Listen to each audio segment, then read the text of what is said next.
Hey, what's going on, guys? This is your boy C Will back to you with another video. And yeah, I know you've been seeing it all over the internet. DLSS 5.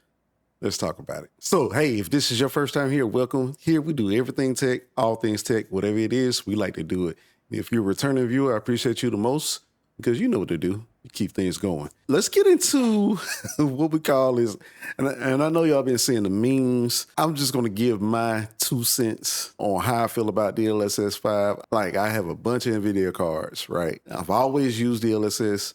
I think the delivery of what Jensen was trying to say, I think he kind of glossed over a lot of things, but a lot of people, it's just the timing right now is just not right. You got NVIDIA kind of heading up this whole thing, dealing with the AI and the cost of, the RAM shortages and, stuff dealing with the VRAM and also it's SD storage. It's all this stuff is freaking high. Okay. And so I think what's happening is that a lot of people are just like crazy upset because of like what's happening with that and NVIDIA playing a major role with this whole AI thing. Cause every time we talk about AI, NVIDIA has its hands in the mess. But DLSS in itself is actually a good thing. Now, what they're talking about doing is very subjective right now. So let's just take a look at these memes is frying me because they've been showing so much, and this is like probably like one of the funniest ones that I saw. DLSS off versus on, and I mean, and it just keeps going. Look at this. Look at this. Kratos with the AI, and they call it an AI slop. I hate that term, by the way. It's just, I don't know where they came up with this stuff, but it's been a lot going on. And it's a lot.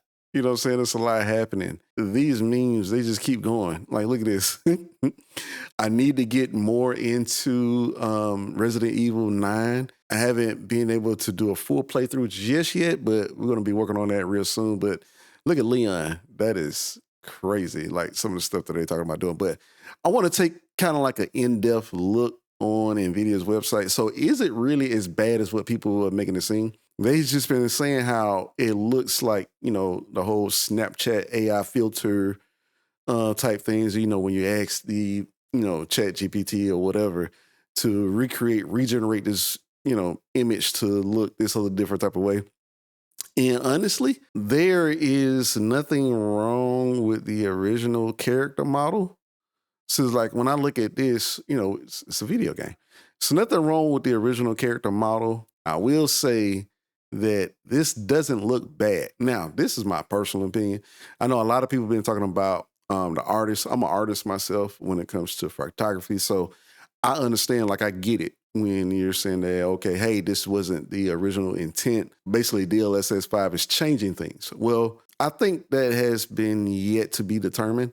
I know sometimes you could look, so like, let's take a look at this slider here. So like, this is what the original character looks like. And then if we slide this back over, see a lot of things change. And a lot of it really has to deal with the lighting. I know what people are saying, like even the hair changes. So I know people are saying that, okay, hey, this changes the actual model completely. It really doesn't. It changes the actual shading and the lighting and probably some hair effects and stuff like that. But that's what you're seeing change the most. I don't think this looks bad. This is just my personal opinion. I may be definitely not a part of the major crowd on this, but it doesn't look bad to me. Is it doing a lot? Yes. I come from an era of, I've been gaming for a long time. And I remember like back in the day when, with the original PlayStation, it was like, oh, okay, man, I'd be glad when we get to the day where games are photorealistic. Now we're getting to where it's starting to look photorealistic and people are upset. I don't understand. And I think people are angry because of the way that they are going about doing it. Some people, like, would this look good in every game? Probably not. In a game like Resident Evil, I mean, the game, so like even looking at this right here, that looks photorealistic, right? And then they're adding this filter. Now, it seems like the refraction of the light with the hair is different. There's more detail, definitely. It's kind of removing some of the shadows and stuff like that. But even like, look at the fur on the jacket. So It's not necessarily, I don't think it's changing things. It's bringing more detail. Photorealistic. It doesn't look bad. Is it up to everybody's preference? You know what I'm saying? I think that's subjective. I think a lot of people are jumping on the bandwagon because it's NVIDIA. I think if AMD did this, people really wouldn't be so upset about it. But because it's NVIDIA, people they're jumping on the bandwagon. And so we even had a slider for the EA Sports. Now, see, this is where I think the actual sports world, this would actually that looks better to me. And I would welcome that. Not big on sports gaming per se, but I'm pretty sure there's a lot of people that would actually enjoy this. And so I think it just depends on, I think as long as you leave the options open, I think it's the biggest thing. Not having options is where, because like if we have the option to be able to turn this off in the actual game settings, then I'm all for it, because in certain situations, we may not like how it looks. But that's the thing that we love. Being a PC enthusiast, this is the thing that we love about PC gaming. You could go inside the options. You don't have to use DLSS at all. You could turn it off. In some games, you may not like the way that it looks. I'm all about technology. How we get there is very, very important, because like right now, a lot of people, you can't even buy RAM without spending $500 or $400. You can't buy SSDs. I was just looking earlier. A 4 terabyte SSD is like $800-900, which is crazy. So there's a lot going on, and including graphics cards, stuff like that. I'm not going to dive that deep into it, because yes, I do have a 5090. I got a 4090, and I also have a 3080 Ti. Gaming right now feels like it's for the rich almost. And I'm not saying that I'm rich, but I've been in some really good situations to have some of the hardware that I have, because I spent the money on it and I had the money to do so. One game that I will say, and I know people like, come on now, Starfield, like, did anybody like these models? And another thing I know they was talking about, NVIDIA went to the actual developers on these games that's showing these examples, and they approved this. Now, whether or not that was through lobbying or they felt like they had to do so to stay in the good graces, I don't know. But I will say this, Starfield was not a great looking game. And when I look at this, which one would I rather have? I would rather have the photorealistic, because it wasn't a good looking game. Now, again, that's my personal opinion. You have your personal opinion on what gaming looks like to you. But I will say, especially in this area, the lighting is way better. And I like the realistic look. Again, as a person who grew up gaming, I couldn't wait for the day for us to be able to photorealistic games. So I think there's a way of being able to do stuff. Whether or not this is the right way to do it, I don't know. I do know that in this particular game, Starfield, I would take the photorealistic look over the other one. This just looks like, and they spent such a long time creating this game, but the character models were terrible to me. That's my personal opinion.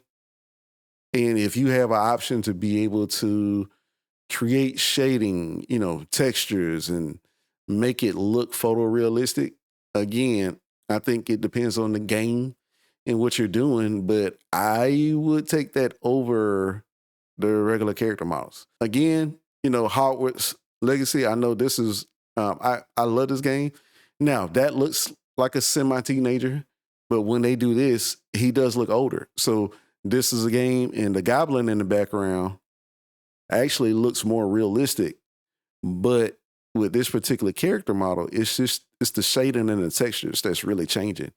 The actual character itself is really not changing. And when people say that, they don't really understand how much lighting, along with lighting, could change the actual textures. It could change certain things to make it seem like they're actually changing the actual artistic intent, but it's really not. It's just actually providing more detail. And some people like it and some people don't. It's a preference thing. So I will say this, he doesn't look like a teenager. He looks like a grown man when he changes this, but I think that depends on how they implement how this works. This is new. Now, I know they're talking about they're supposed to be bringing this out this fall, which is going to be right around the corner. They're probably going to announce a new, probably maybe the 6000 series will probably come out next year. I don't know. In all intents and purposes, just like with this, You have the regular part, and then you see how like the lighting changes everything. And I'm actually all for it, the way that it looks. I'm also a person that likes ray tracing. And because I have the hardware to run it, and I know if you don't have the hardware to run it, then you don't really care about it. But this looks better to me. So again, it depends on the game. This older woman, Hogwarts Legacy. I like the photorealistic. The lighting changes. This is kind of similar to what ray tracing does and path tracing does to certain games, especially like Cyberpunk. It really changes the way that you see the game and how you play. If you don't like it, as long as we had the option to be able to turn it off, I don't see the reason why people are getting upset. I really don't. And so this is just something to think about. Don't be so invested into a lot of the things that's going on. You can't stop the AI wave that's coming. So why would you spend so much energy trying to stop something that's happening right now? The only way that the AI wave is going to slow down is they're going to have to hit a wall. And when they hit that wall and they see what people really like and what people really want, then things will change. In the meantime, they full steam ahead. They've invested so much money into the AI stuff, it's not even funny. And so we have to be able to adapt. And unfortunately, the gaming industry is taking a hit right now. But we have to move the best way that we know how in the best way possible. But us complaining about this stuff is not going to change anything. I promise you. They're just going to find better ways to be able to implement this stuff without you being upset. So let me know what you think down in the comments below. Crimson Desert's coming out. I got another video that we're going to be talking full about that. I'm going to release that also today. So tomorrow, 6 p.m. Eastern Standard Time, we'll be able to play that game, and that is going to be freaking amazing. I can't wait. All right, I'll see y'all in the next video. Peace.